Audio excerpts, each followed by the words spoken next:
And this then becomes what the world looks at and says, there is something odd about those Christians. What's up with that? What's up with this group that enters into suffering with each other? And then they talk about being hopeful. What is it about this story such that out of suffering, hope is emerging? Like that we don't have mathematical equation for this. We would say that's right because none of us do, outside of God sending Jesus to be with us in our suffering.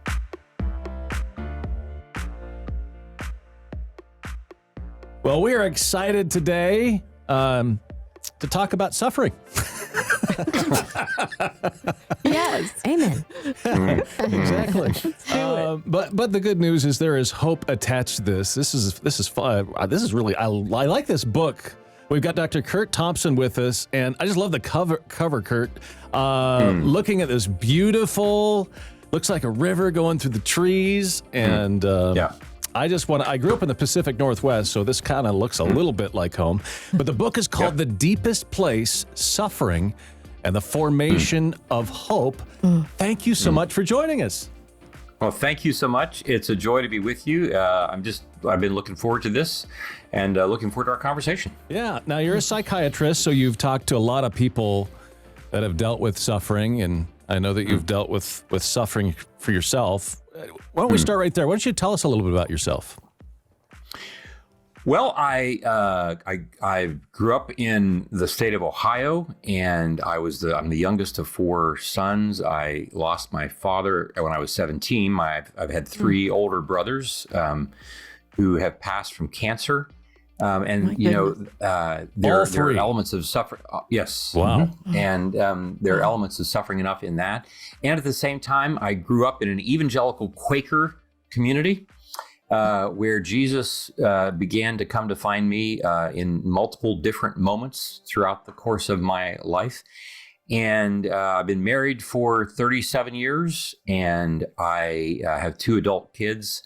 And I would say that, I'm grateful to have been surrounded and am surrounded now by people who have loved me despite myself. I don't deserve my life, and I can't believe I get paid to do what I do as a physician and as a psychiatrist. And I think I would say that this book in particular, in following on the heels of three others that I've written about neuroscience and Christian spiritual formation and the like, this really emerged as it just became clear about how the Christian story is the one story in the world that honors suffering. Eastern metaphysics tend to want to pretend it's or live as if it's not really real. I want to somehow imagine my way out of it. Western metaphysics want to do everything we can to stop it, but we only see it as bad. And we, in the Christian story, we believe we serve a God for whom everything that is painful and wrong about the world, including our suffering, is something that he is going to use to transform all of our carnage into beauty, even the very suffering itself. And so the book is really a way, my small contribution to honor the suffering of the people who have been in my office and I've had the privilege of walking with.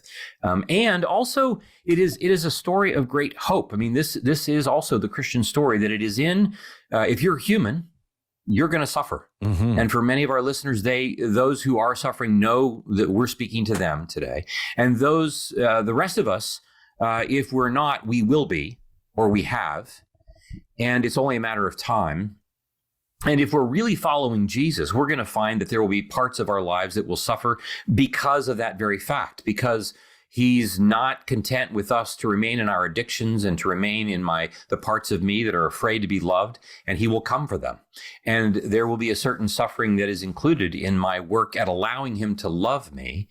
And we find then that in the process of confronting that suffering, that's the very place where the most durable hope that we come to know as human beings can be formed, which is really good news.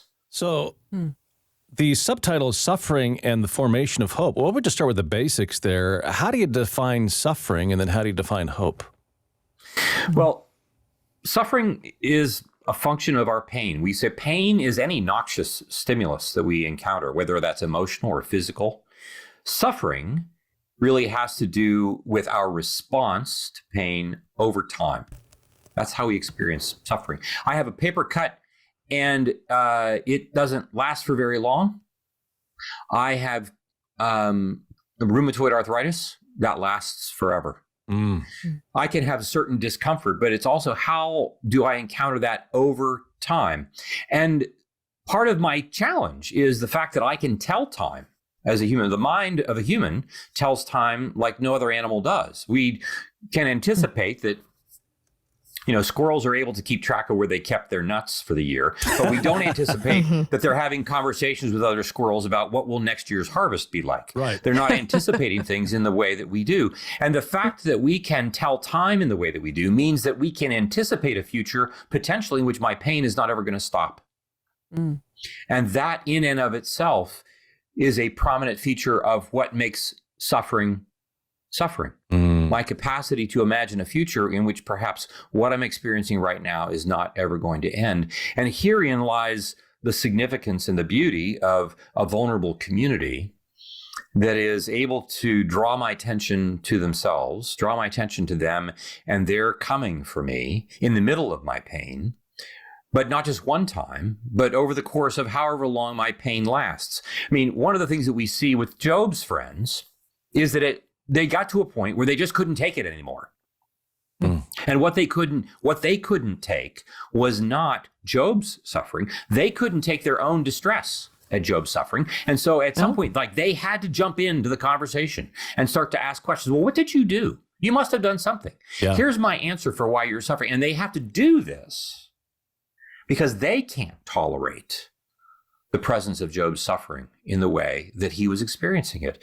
And what the community of faith, what the body of Jesus is doing is saying, we are going to be with you for as long as this pain lasts, and we aren't leaving the room. And that in and of itself is the very basis for how we form hope. Hope is therefore not something that maybe I'll have it and maybe I won't. I hope that I'm hopeful. It is not something that drops out of the sky into my lap. It is something that I actually have agency to form over time in a vulnerable community in which I'm willing to receive people's care for me in such a way that when they do, I encode that in my memory, which becomes that from which I anticipate my future, in which even if my pain lasts, I'm anticipating a future in which I'm not going to be left alone. I like how you're involving people in the hope there. Yeah. I can relate to what you're talking about because my wife and I have a daughter diagnosed with multiple disabilities, and she's got cerebral palsy. She's nonverbal, and she's non-ambulatory. So the deduction is she will probably live with us for the rest of our lives, and we love her. There's joy with her. There's a lot of pain, though. And you talked about your arthritis, and because of the situation, I have a lot of physical issues with my body and trying to take care of her. But yes, could be the reality for the rest of our lives. And so you're right, time connected to whatever pain you're going through, I can relate to that and try to find hope in where we're at too, Right. You bring up this notion of special needs. And you may know our friends Jay and Catherine Wolf, who have their own story of disability. And they have a camp for people with disabilities called Hope Heals Camp. And they run this every year. And the hope that they imagine and that they form is directly a function of creating a community of people who every year are together. And this way of being in this place together is a way for us to know that even in our pain, we are not by ourselves with this. Yep. And this goes right back to the second page of the Bible, where we hear this first observation from God that it's not the first thing that's not good, which is for the man to be alone. And this notion of being alone is the primary reason that we become anxious and then become depressed and then become all the things that suffering is grounded in. This sense that suffering isn't just about my pain, but suffering is about my being alone with my pain. And to the degree that humans are able to experience others being with them, this mitigates my suffering. It does not eliminate my pain, but it allows my experience of suffering to be that space in which I am loved even more deeply. And of course, there's also the temptation, if I'm the one who's suffering and you're going to be with me, at some point, I'm going to think, well, when is Crank going to leave? When am I going to become too much? When is my suffering going to get to the point where he's like, yeah, this has been fine for the last 6 weeks or 6 months or 6 years, but at some point, I see myself as exhausting those, which is its own layer of the suffering, because I'm telling myself a story that at some point I'm going to become too much. And this is the story of the gospel, that God says, I never run out of resources or options.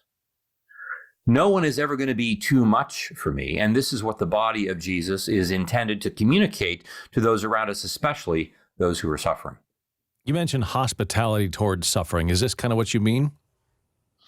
That's exactly right. I mean, again, we in the West in particular, we're not very we're not hospitable to it. No. we just automatically see it as a thing that we got to eliminate. Yep. Like it's just we don't pause and be curious about. I mean, of course we want to do what is necessary. We want to stop suffering where we can. Of course we will. We come to certain places though where we're just aware that suffering is not going to be something we can eliminate. When you're imagining the life of your daughter and your life with your daughter, there isn't some sense of like, oh, I see how this is going to end, happily in the next 6 months. And so this notion of coming into that space and acknowledging this, naming that that's what this is, in order for us to have the experience and the practice of God meeting us and saying, yep, you're absolutely right. This is really hard. And I want you to hear me and sense me sensing how hard this is for you. And this is what the body of Jesus, this is part of what our intended purpose is to be about, that we are to be with those who are suffering, not just to change their life, but to change the life of me who's going to be with you.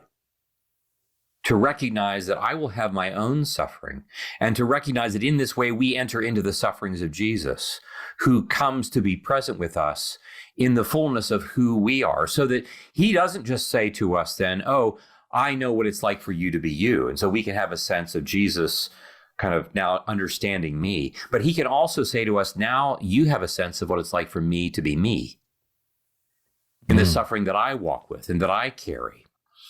And this then becomes what the world looks at and says, there is something odd about those Christians. What's up with that?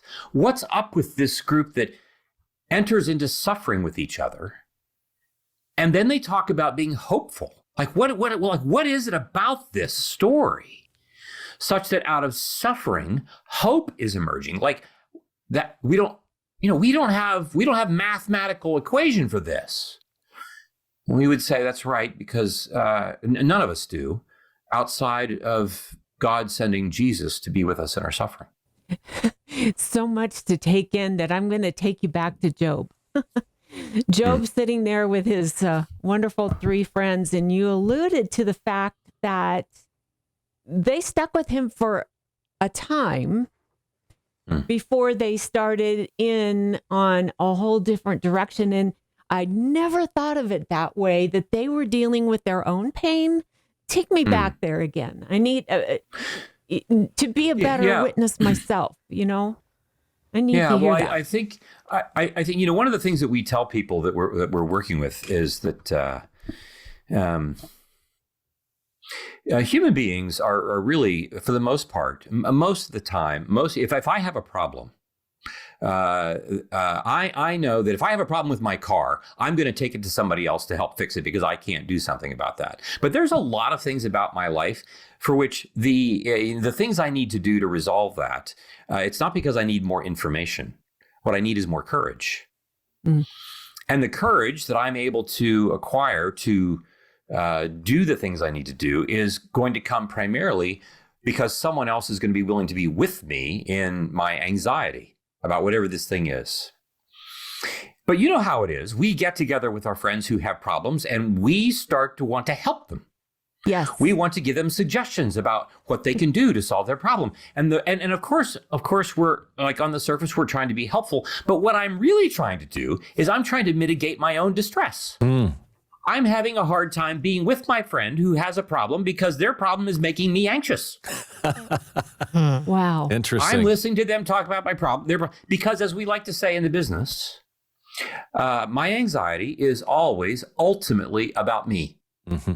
It's always ultimately about me. It is not only about me. When I'm anxious about my children, and we have all kinds of reasons to be anxious about our children, but I tell parents, your anxiety is always ultimately about you. And they say, come on, Curt, like it's my kid. It's my kid. And they're academic this and they're medical that. And so I'm anxious about my kid. Right. You are anxious about your child, but that's not ultimately what this is about. Ultimately, what this is about is whatever happens with your child, when that takes place, what's that going to be like for you? Your brain is already anticipating this. Wow. Your brain is already paying a lot more attention to you than it is paying attention to your child. It's not only paying attention to you, but it is ultimately paying attention to you. So when I'm with my friends who have trouble, it's really difficult for me to sit with them and just be present and say, this is really hard. This is really hard. And when I get anxious, it's hard for me sometimes to say, oh my gosh, and this reminds me of the parts of me that I feel like I can't get fixed. Just like Job had this part of him that he couldn't get fixed. And instead of them saying, dude, this is really hard. Mm-hmm. And I get it. Like and it's reminding things about my own story that where I don't have my stuff together in my story either. No, that's not what they do. They have a plan for Job's life. Yep. They have solutions for him because what they're really trying to do in that moment is to mitigate their own distress. Wow. And as long as they can make this part of Job's story, then it keeps them from having to deal with their own.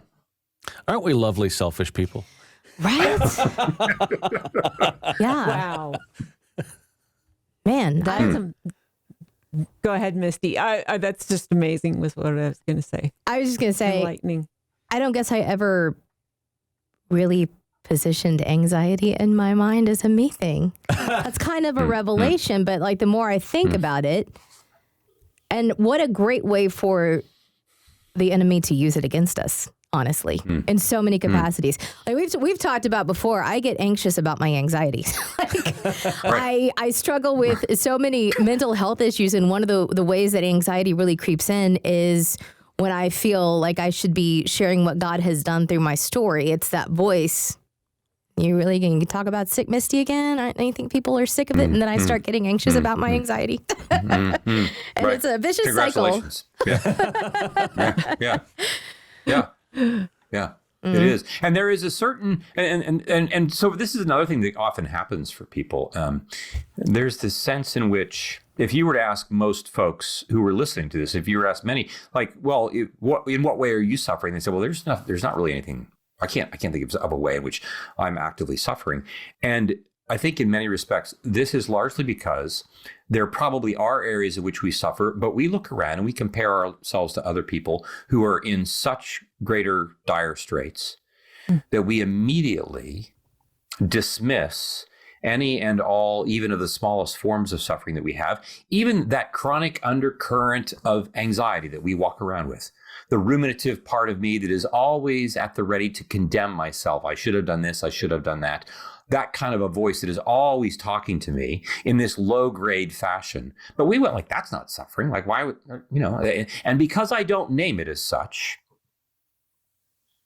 instead I conveniently ignore it, which is to evil's advantage, because then evil doesn't really have to do anything with me. Evil can lead me to my own devices. Evil can lead me to that part of me that is critiquing myself all the time. And if I were to start to name it, then the temptation is to minimize it. But what happens when someone says, gosh, that must not be very easy to walk around with that voice banging around in your head? And the moment somebody says that, it's like, actually, it is kind of hard to walk around with that. And the moment that I open that door, that makes it possible for me to perhaps open other doors where there are other things that are also taking place, where my suffering probably lives, but that I'm plainly not aware of it. Mm. Wow. As you talked about it before, that, we sort of got into it earlier. Suffering does serve a purpose, in all of this. There is sort of, I don't want to say upside. That seems weird to say there's an upside to suffering, but the role that it plays in our lives, it shapes us for the better in so many instances. We kind of become our truest, dare I say, most beautiful selves. We definitely become more like Jesus. Talk about that a little bit more. Delve into that some. Right. Well, I think this gets to the notion in the book. It's the book in some respects, I say, it's a interpersonal neurobiological take on Romans 5:1-5. And what's important, I think, to recognize is that Romans 5:1-5 assumes that we're living in a particular story. We're living in a story in which suffering doesn't just emerge. It's just not like, oh, there we are plopped in the middle of suffering. In these 5 verses, Paul begins with this notion that, like, we can trust God. There's this, therefore, if, through faith we've been justified, we have peace through Jesus with God. We have peace with, there is a story here that is assumed. And most of us, we can hear that. We can hear that, therefore, since through faith we've been justified, we have peace with God through our Lord Jesus Christ, and so forth and so on. And we have access to this grace in which we now stand. All these are fine theological precepts. But when you start to unpack it experientially, you recognize that faith is really about attachment. Faith is really about attachment. Like, to what degree am I securely attached to God? And by that, I mean, to what degree do I sense, literally, in my very physicality, the love of Jesus? Do I wake up in the morning and sense the presence of the Trinity in my bedroom? Am I going to walk out of my front door with the felt sense of Jesus' presence with me? How is that shaping me? And so by the time we get to suffering in his text, he's already gone through attachment. He's gone through this notion of we are at peace with God. And the reality is that I have lots of parts of me that don't believe I'm at peace with God, that still believe I'm at war with God. The part of me that believes I'm unwantable, the part of me that still hasn't completely resolved things with my parents who've been deceased for a long time, these parts that are still at war. And Jesus is declaring, actually, I've never been at war with you, but we're going to have to work on those parts that believe that you still are. And it is in that context that we come to glory, this glory that, as Leslie Newbegin writes about in his commentary on the Gospel of John, that is glory as of the Son who's loved by the Father. This glory that is really about this relational delight that God has for us, that we walk into this space of suffering being the objects of God's delight. And that's not just a theological construct. This is something that I experienced in the church at Rome would have begun to know because they're living with a group of people who are loving them, despite the fact that they live in a world that's around them that thinks that the gods are at war with them. And I'm having a deeply embodied experience of being loved. And it's in that space, as we start to talk about suffering shaping us, it's not just suffering shaping us on its own terms. It's we are being shaped by Jesus in the middle of our suffering. And we're being shaped by suffering in the presence of Jesus and in the presence of this story that's unlike any other story that is being told anywhere. And because of this attachment, because of this sense of delight that we are having to be practicing, reminding ourselves of and sensing and feeling in our very bodies, because of this, when I encounter suffering, suffering now comes to me through a completely different grid. It doesn't come to me on its own terms. It comes to me in the terms of the gospel, which is not just a theological construct. It is a felt, sensed, imaged, embodied encounter with the living God that I frequently do so through my encounters with his body of other believers. You talk about having a relationship with suffering. What do you mean by that? Well,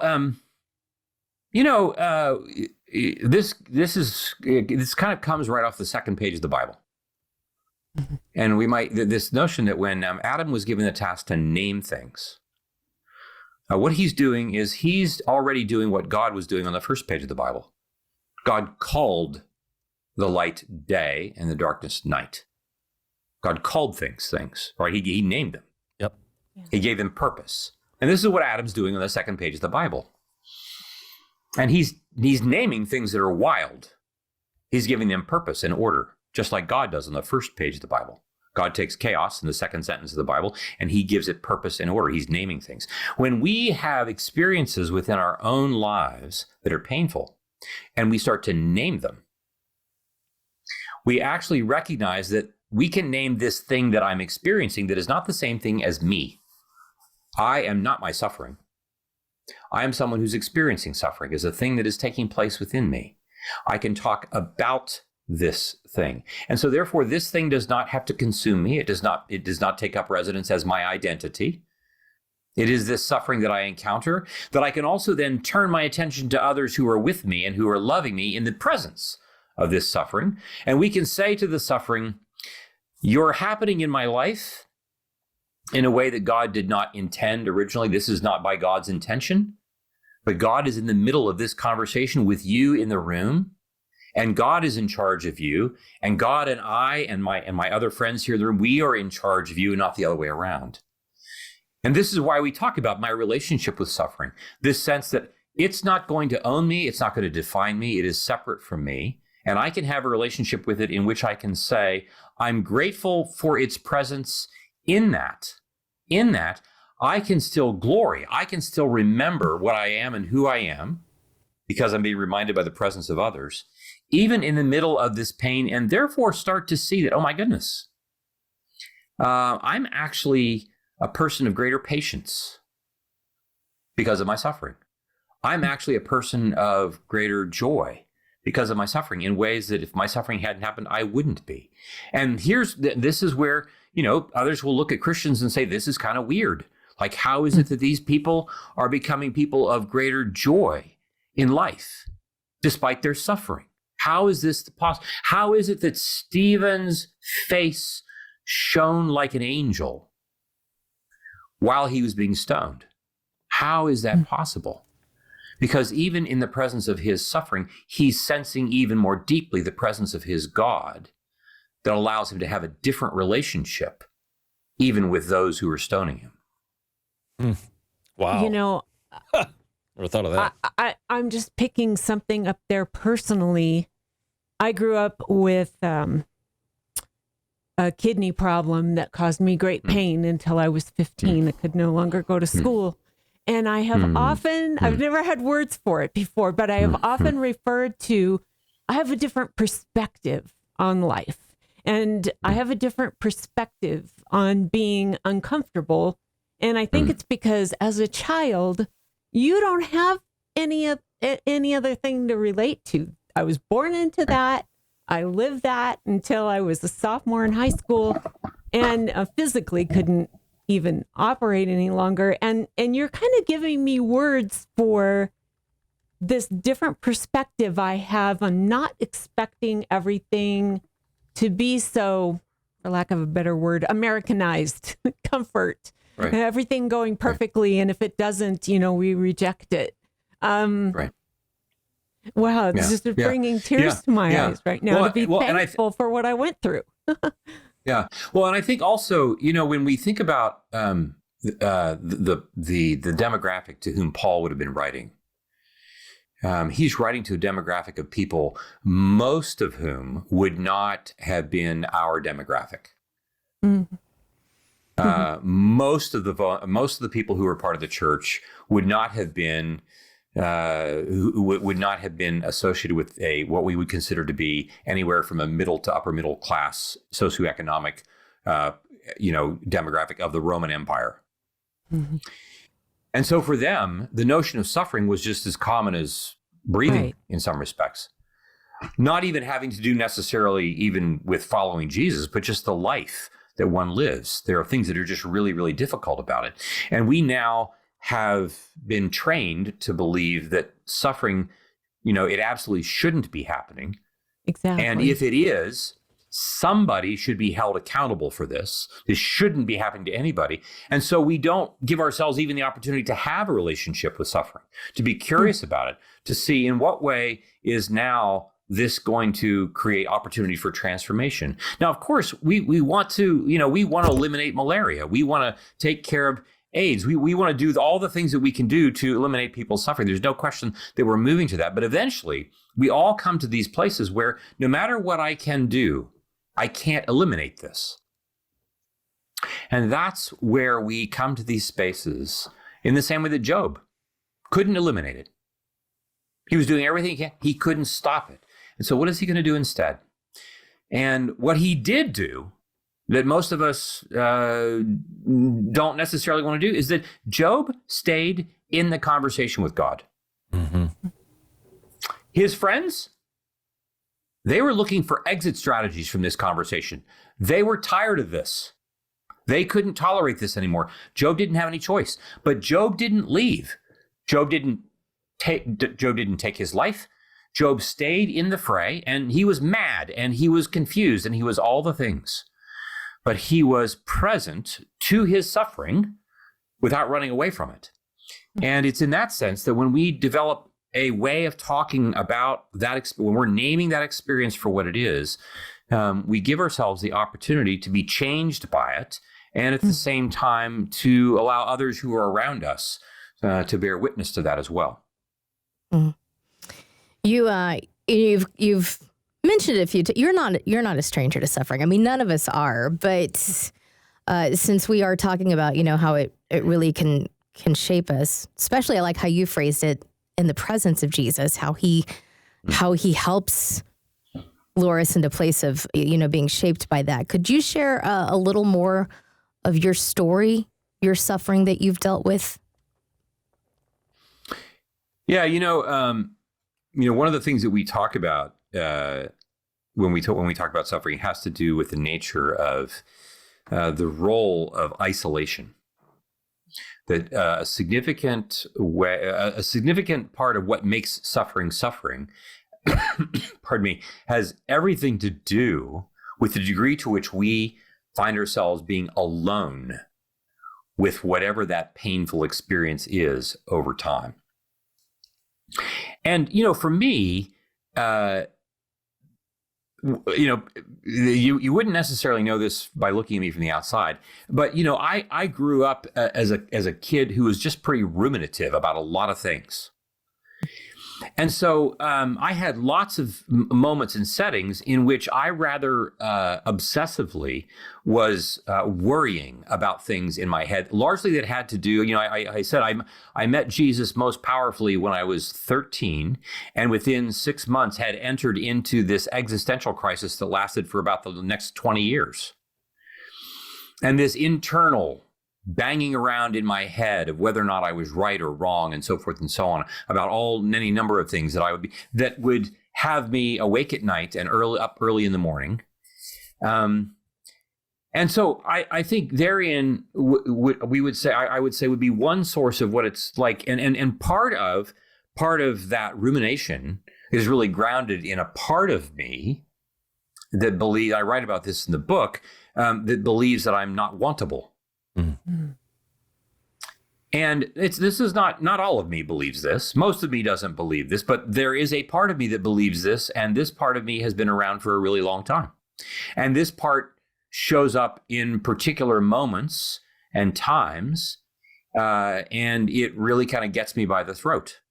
And to this day, I'm still in conversation with this part of me. And so I think there is the part of me, for instance, that this part that believes I'm unwantable will work really, really hard to do everything I can to imprint myself in somebody's mind and heart, because I'm convinced that as soon as we're done talking and we get off the phone or we stop the Zoom call, that I disappear from your head. I just disappear. And this would be fair to say, like, this is true in my marriage. This is true with my kids. This would be true for my closest friends.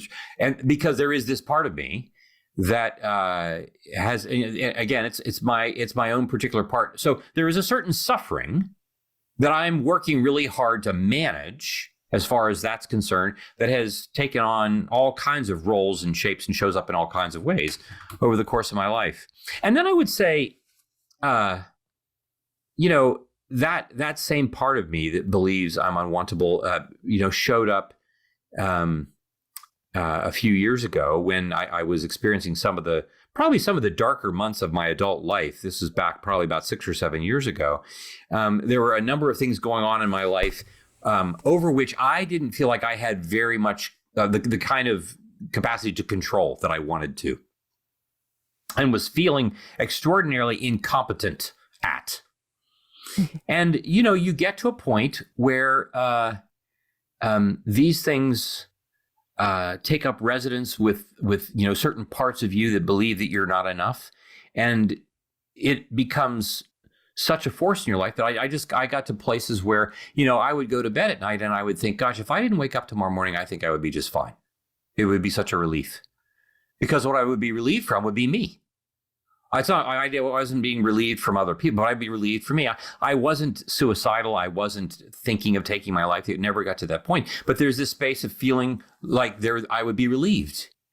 And what really came for me was community.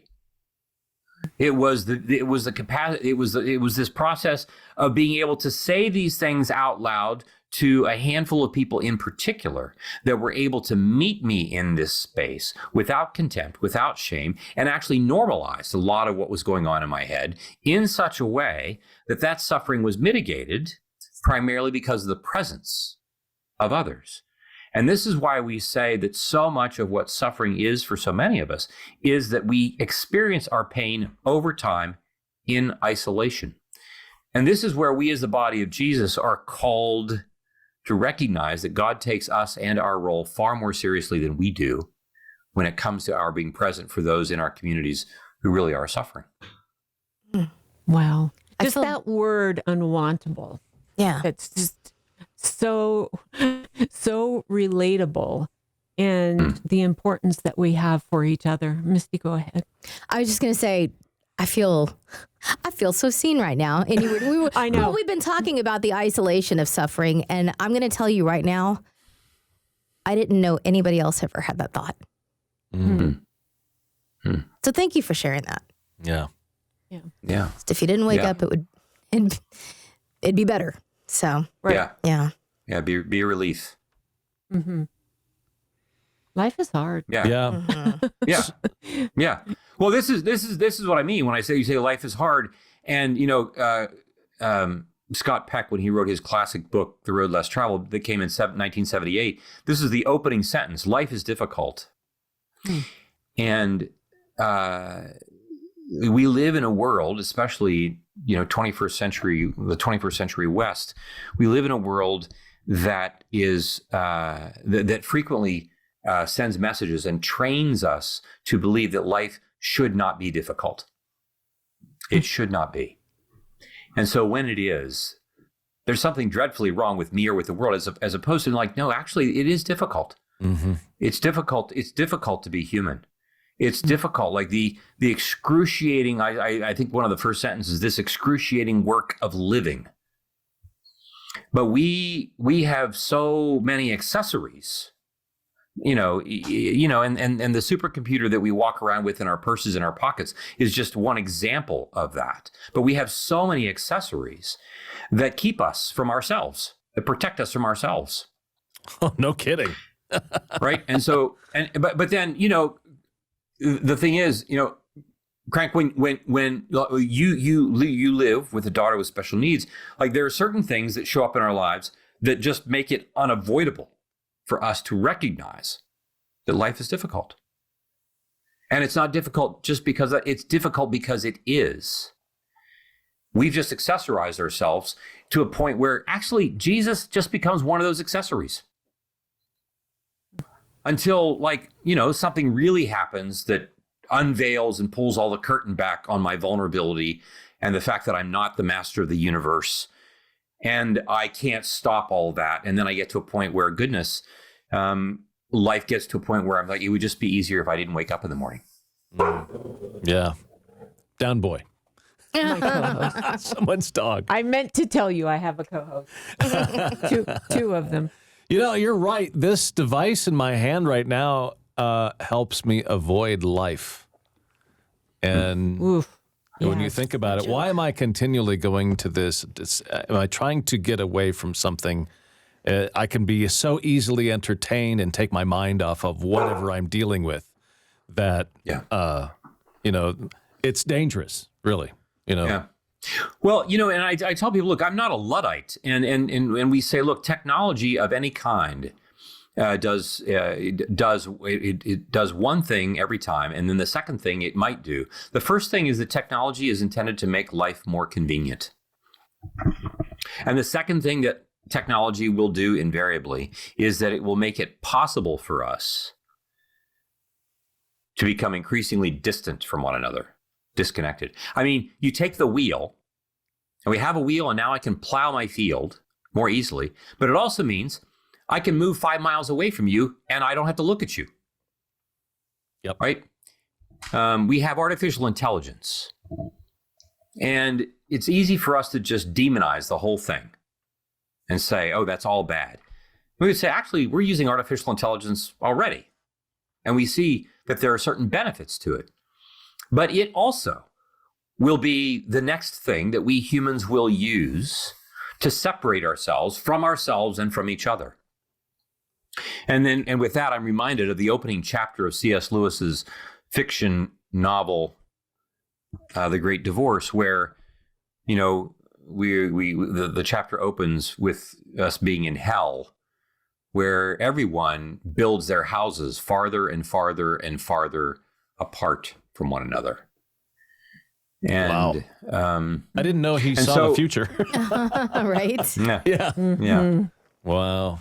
That's amazing. Yeah.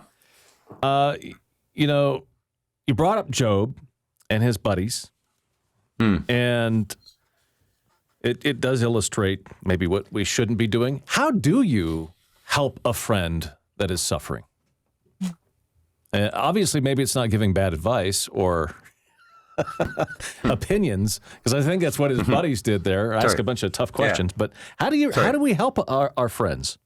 Yeah, you think you're suffering. Wait till I have a chance to speak with you.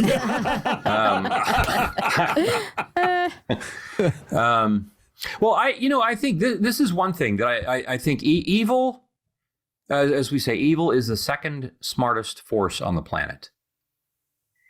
And it is effective primarily because of its subtlety. And one of its subtle maneuvers over the course of human existence that began in the garden is to persuade us that our very presence, just being in the room, that my presence is of little value. That if I'm going to be helpful for you, I have to come with my wit and my wisdom. I have to come with a solution for your problem.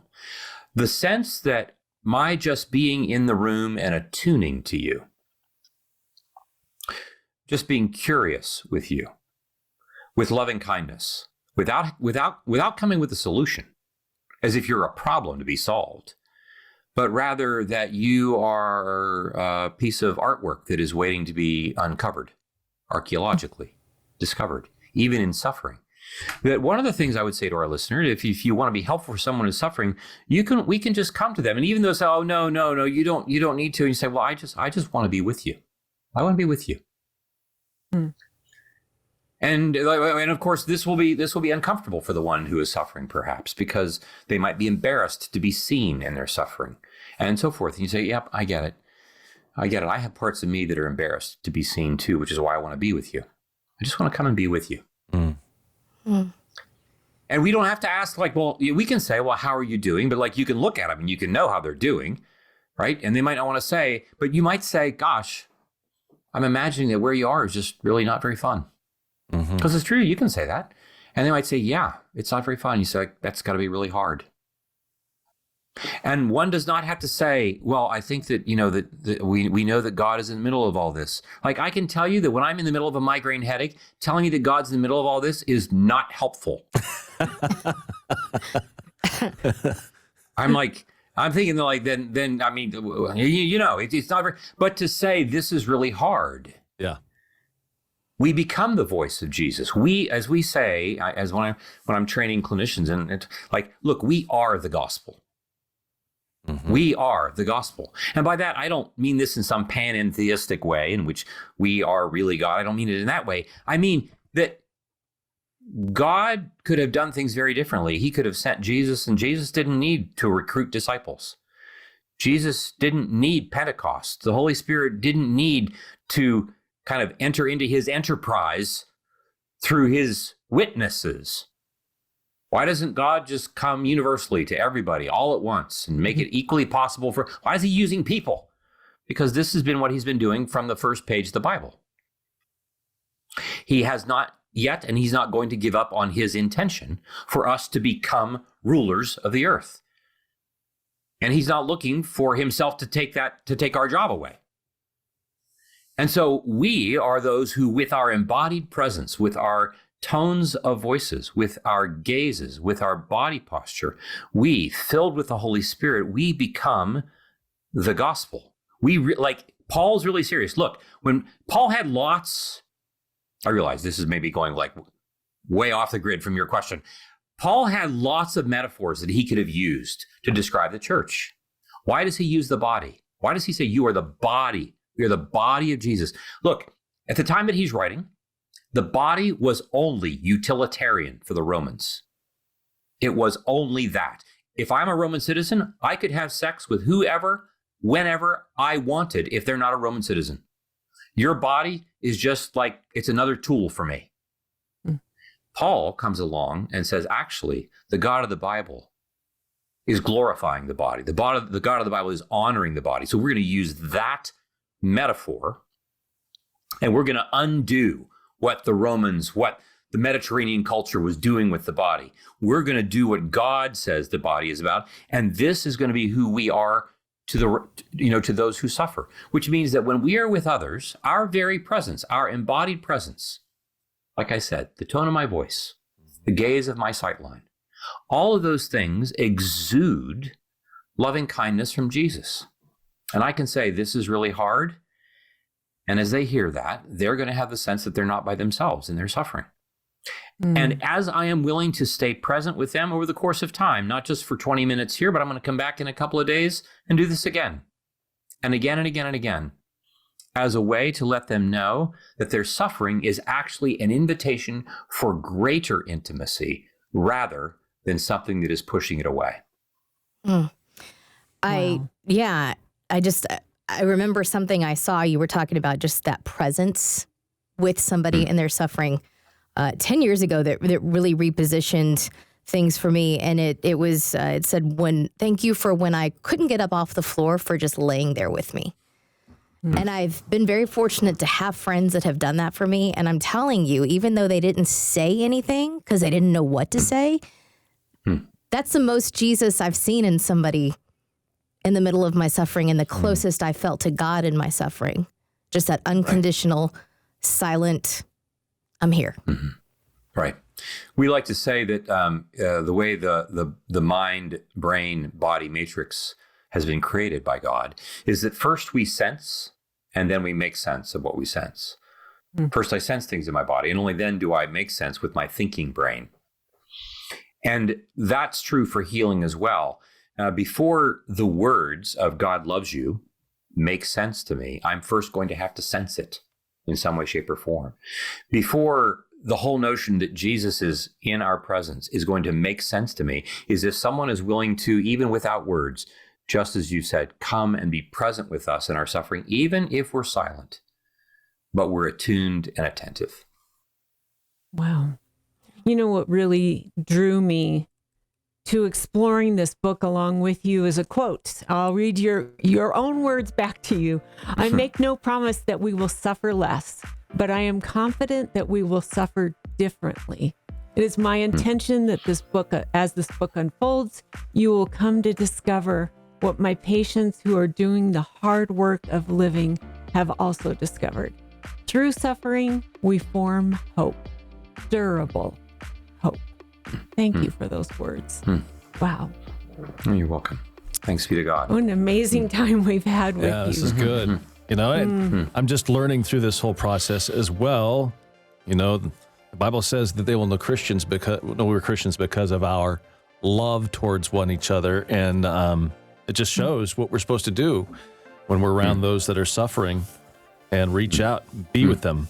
You know, we had a lady that called, was it yesterday or the day before, and talked about a horrible tragedy where a family had lost a child, a young child. She goes, "What do I say?" We're like, "Well, I don't know. I don't think you should say anything. Just be there." You know? Yeah. And I think that's what we're learning today, is just be present with people. Thank you, Dr. Curt Thompson, The Deepest Place, the Suffering and the Formation of Hope. Thank you for your time. Really appreciate it. Good stuff. Thank you. It's been great to be with you. Thank you so much.